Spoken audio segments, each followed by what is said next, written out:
Indonesia dianggap sebagai salah satu negara tentang minat baca masyarakat Indonesia yang terbelakang jika dibandingkan dengan negara-negara lain.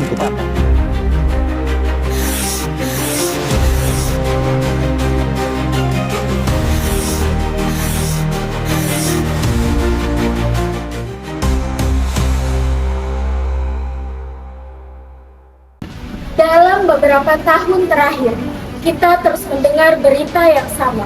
Kualitas pendidikan Indonesia yang masih menjadi sorotan.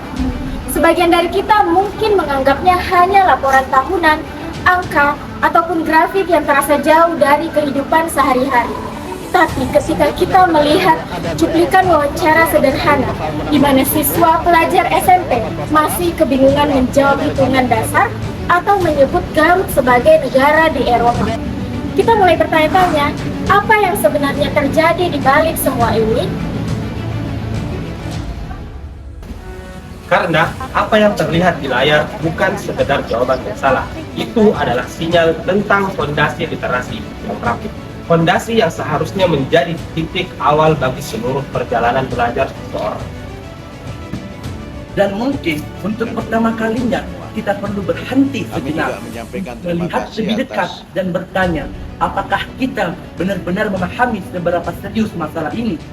Ini bukanlah tentang menyalahkan siapapun, tapi ini tentang menyadari bahwa ada sesuatu yang penting yang selama ini mungkin kita lewatkan.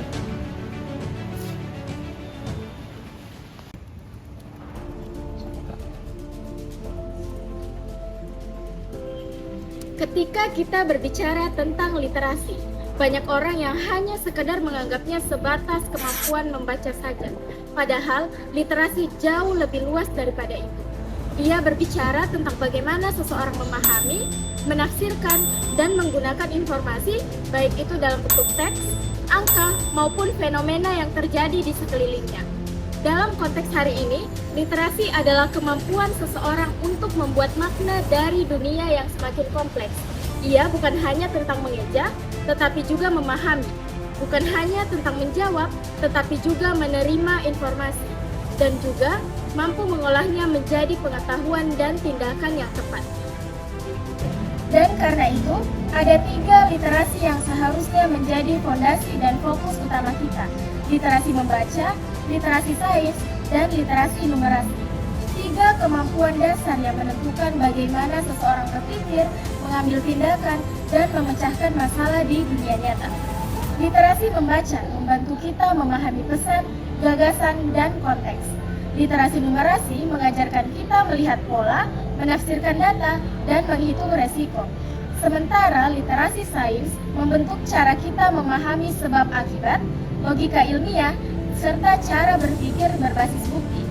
Ketiganya saling terhubung untuk membentuk landasan agar seseorang hidup secara produktif, kritis, dan mandiri. Namun ketika fondasi ini diuji, hasilnya membuat kita berhenti sejenak dan bertanya, apa yang sebenarnya benar-benar terjadi? Salah satu gambaran yang paling jelas datang dari Assessment International PISA, Program of International Student Assessment di bawah naungan OECD, yang menilai kemampuan membaca, matematika, dan sains pada peserta didik usia 15 tahun di berbagai negara. Hasil PISA 2022 menunjukkan bahwa Indonesia berada di peringkat 69 dari 81 negara. Ini bukan hanya sekedar angka dalam posisi tabel, tetapi sebuah cermin besar yang menunjukkan betapa mirisnya dan beratnya tantangan yang sedang kita hadapi dalam 3 literasi utama tadi. Dan bahkan ketika kita mempersempit perbandingan, bukan hanya lagi dengan negara-negara maju, tetapi juga di negara-negara di kawasan ASEAN. Posisi Indonesia masih berada di peringkat ke-6, artinya bukan hanya tertinggal secara global, tetapi kita belum mampu mengejar banyak negara tetangga yang berada satu kawasan dan satu konteks regional dengan kita.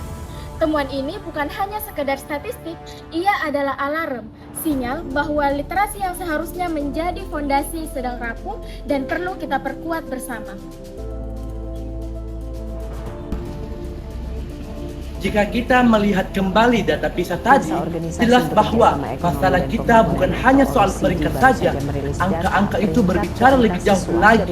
Mereka menunjukkan apakah kemampuan dasar peserta didik kita cukup kuat untuk menghadapi tantangan zaman. Dan tantangan yang kita hadapi hari ini tidak bisa lagi kita samakan dengan 10 atau 20 tahun lalu. Di dunia. Studi ini membandingkan kemampuan. Hari ini, dunia bergerak lebih cepat daripada cara kita untuk mendidik. Perubahan terjadi bahkan sebelum kita sempat menyesuaikan diri. Pekerjaan baru lahir setiap tahun, sementara pekerjaan lama menghilang tanpa adanya peringatan. Informasi mengalir dari berbagai arah, tidak peduli apakah isinya benar, salah, atau sengaja untuk menyesatkan. Teknologi menjadi bagian dari hampir setiap aktivitas, mulai dari belajar, bekerja, hingga berinteraksi. Karena itulah sistem pendidikan di seluruh dunia mulai berfokus pada apa yang disebut keterampilan abad 21, di mana keterampilan yang tidak cukup hanya untuk membuat seorang mengetahui sesuatu, tetapi membuat mereka mampu berpikir, menilai, memilih, dan bertindak dengan tepat. Keterampilan ini mencakup kemampuan berpikir kritis, kreativitas, komunikasi, kolaborasi, literasi digital, hingga kemampuan memecahkan masalah kompleks. Semua kemampuan yang menjadi penentu apakah orang siap menghadapi dunia yang serba cepat, serba digital, dan serba penuh ketidakpastian. Namun, di antara semuanya, ada satu kemampuan yang menjadi fondasi paling utama. Kemampuan yang menentukan bagaimana seseorang memproses informasi, seperti berpikir analitis.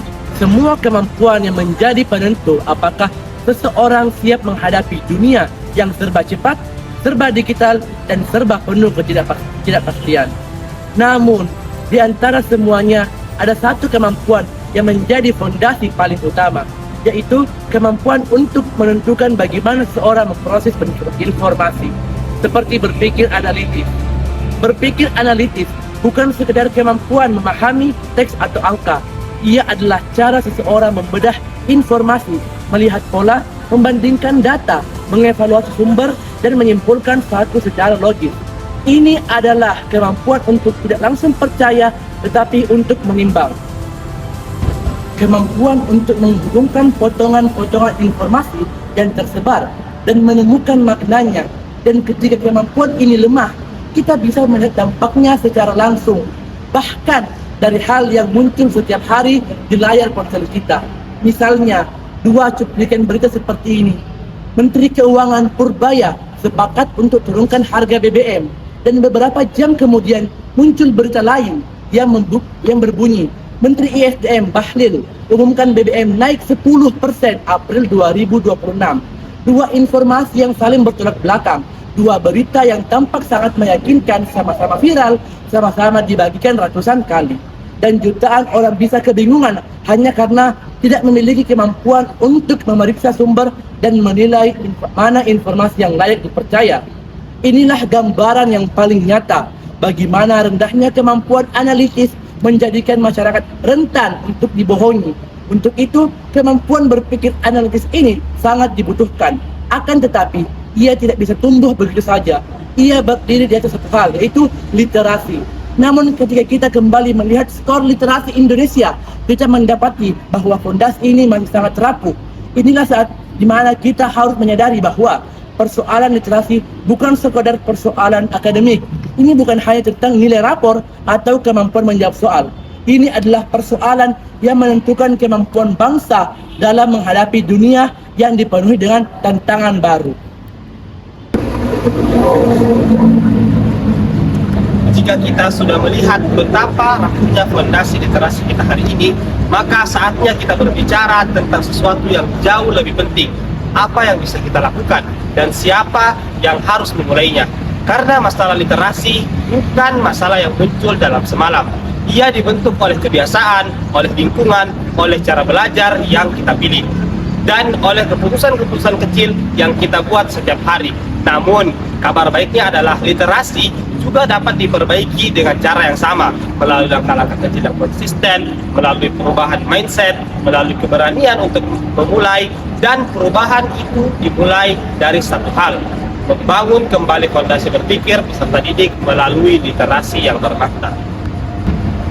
Literasi bukan lagi sekedar membaca teks. Literasi adalah kemampuan memahami realitas. Ketika peserta didik membaca artikel, menonton video, atau melihat informasi di media sosial, mereka harus mampu bertanya, apakah ini benar? Apakah ini buktinya? Apa tujuannya? Nah, disinilah literasi membaca, numerasi, dan sains bekerja sebagai satu kesatuan. Memberikan peserta didik alat untuk mengevaluasi, bukan hanya menerima, untuk menganalisis, bukan hanya untuk menghafal, untuk berpikir, bukan hanya mengikuti. Dan ketika kemampuan berpikir, analisis itu tumbuh, mereka akan lebih siap menghadapi dunia yang semakin kompleks. Dunia yang dipenuhi informasi palsu, bias, manipulasi, dan distrak tak berujung. Lalu, siapa yang harus mengambil peran dalam solusi ini? Jawabannya, kita semua. Tetapi dengan tanggung jawab yang berbeda-beda. Yang pertama, untuk guru. Ciptakan pembelajaran yang bukan hanya menuntut jawaban, tetapi memancing pertanyaan.